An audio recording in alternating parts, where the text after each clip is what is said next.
for our last couple of slides, I want to talk to you briefly about, in the Hebrew language, in the Hebrew culture, the hierarchy of Scripture. So what does this mean?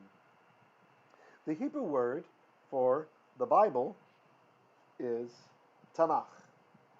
More specifically, the Hebrew Bible, that is, the Hebrew and few bits of Aramaic portions that many people refer to as the Old Testament. We don't call it the Old Testament because we find it still to be valid today. And so even if you accept the apostolic writings as Bible, that is just about 1/4 of the Bible. You still have a full 75%, which it's based on, which is the Hebrew Scriptures. And many of parts of the New Testament, or the apostolic writings, are quoting from the Old as well. So even not all of it is new. Much of it is just representing or helping to elucidate the meanings of those writings. So we call it the Tanakh. And this is a Hebrew acronym. The reason we call it Tanakh is that each letter in the Hebrew, Tanakh, that's how it's written in Hebrew, stands for a part of the Bible. The T is the Torah. Torah. The Torah. Excuse me for not writing it with vowels. We oftentimes do that. You'll get used to it. Torah. This is the 5 books of Moses, they're often called. Like in German, for example, they're not called Genesis, Exodus. It's called Moses 1, Moses 2, Moses 3, Moses 4, and Moses 5. Right? So, Torah.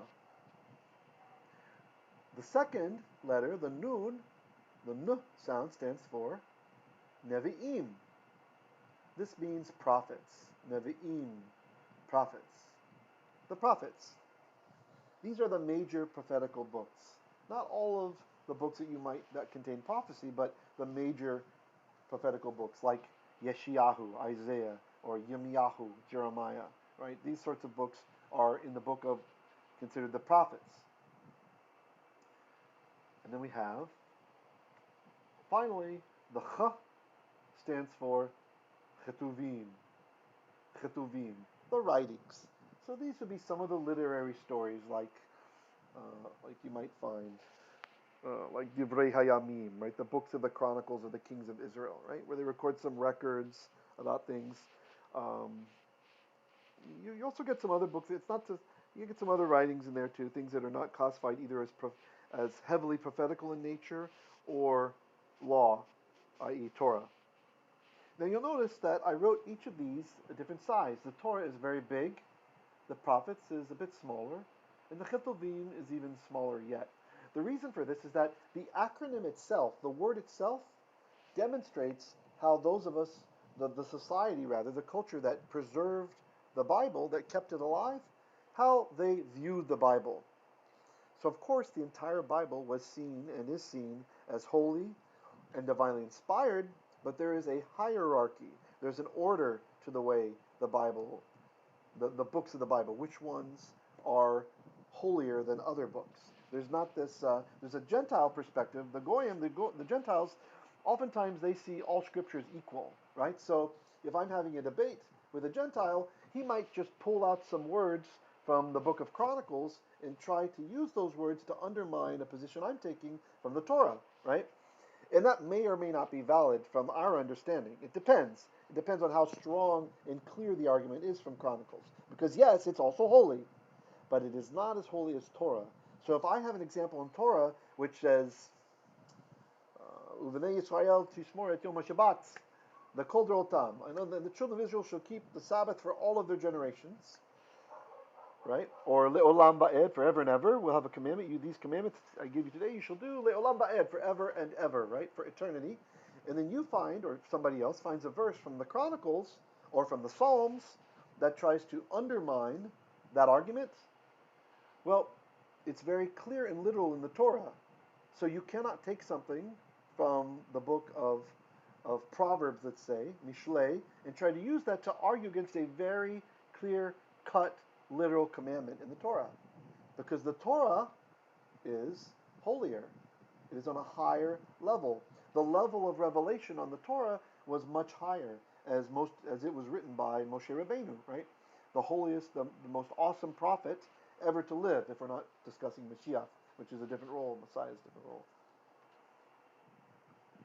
Similarly, if I read to you something from Isaiah, and it happens to be very clear, the meaning in Isaiah, you cannot then take something from the writings and use that to overturn or to contradict what is written in Isaiah. For anyone who studied Islam, this is very different from Islam as well. This is where the Jewish understanding of Holy Scripture is different from both Christianity, or traditional Gentile Christianity, I should say, and from Islam, right, with their holy book.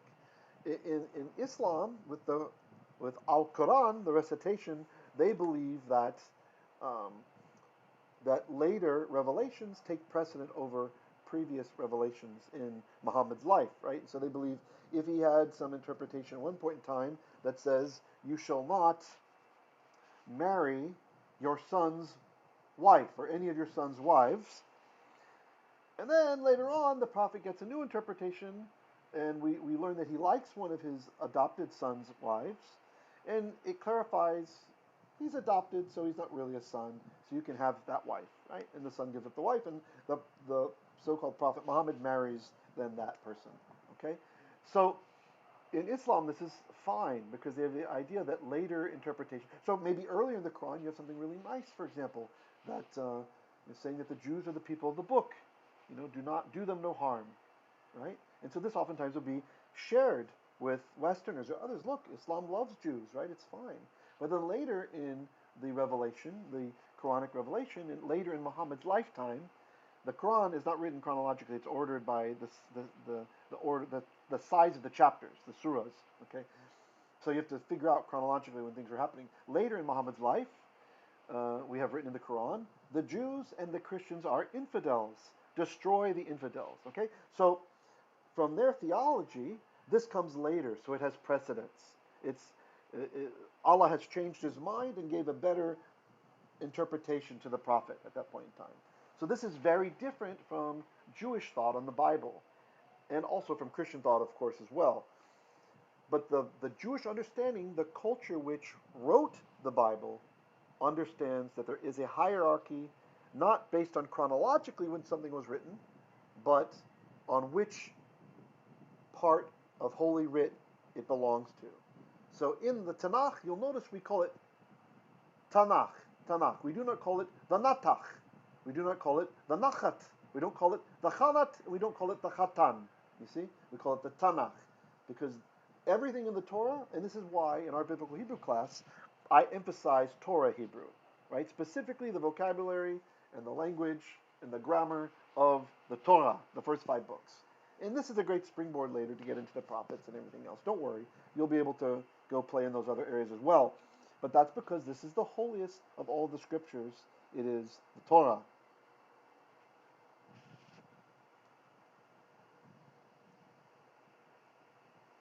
We have an interesting quote, which is captured in the Basorat Luke, the Gospel of Luke, in chapter 16:31. And just bear with me here. We'll look at the Greek here for a second, since that's how we have it.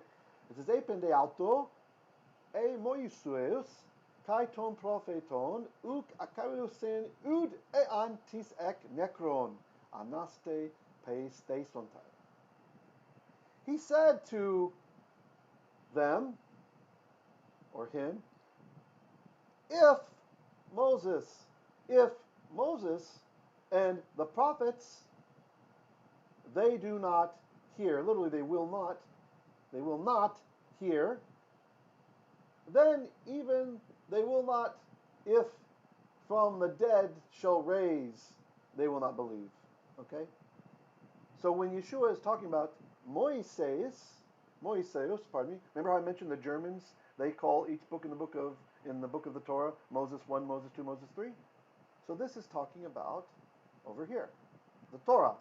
So he's saying if they don't believe the Torah or the prophets, that's very clear, this is Nevi'im, and also not the Nevi'im, the books that are in the prophets, that's what he's talking about, the prophetical works, then even if from the dead shall raise, they will not believe. They, in the subjunctive mode, they would not believe. Okay, so we see that the Messiah himself, that Yeshua himself, he also, okay, I see there's some comments, I'll get to those.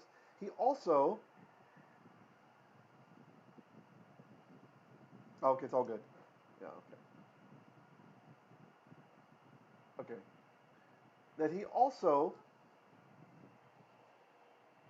refers to these in the same way that our ancestors and today we refer to them.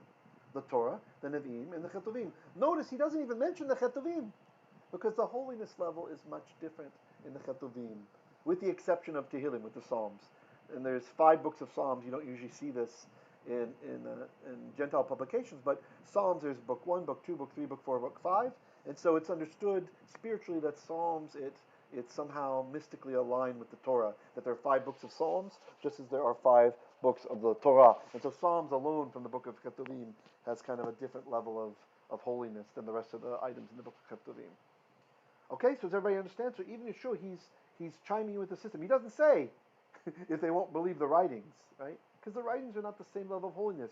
But the revelation that's in Nevi'im and Torah is so high, it's so holy, that he's confirming this Jewish understanding of the hierarchy of Scripture. And I would humbly recommend to any of you, if you're someone who reads and studies the apostolic writings, the quote-unquote New Testament, as the common jargon calls it, that you apply the same standard to that as well. So personally, if I read from the Besorot, that's the Gospels, they're called, and I'm reading direct quotations from the Memra, that's Halogos, that's the Word, the living Torah who walked among us, that is the holiest thing that is in the apostolic writings in the New Testament. The words of the living Torah, just as the written Torah before him, are the holiest in the Hebrew Scriptures, in the quote-unquote Greek Scriptures, we'll just say, because we don't have the Hebrew originals. The words of the Messiah are the holiest words that are in there.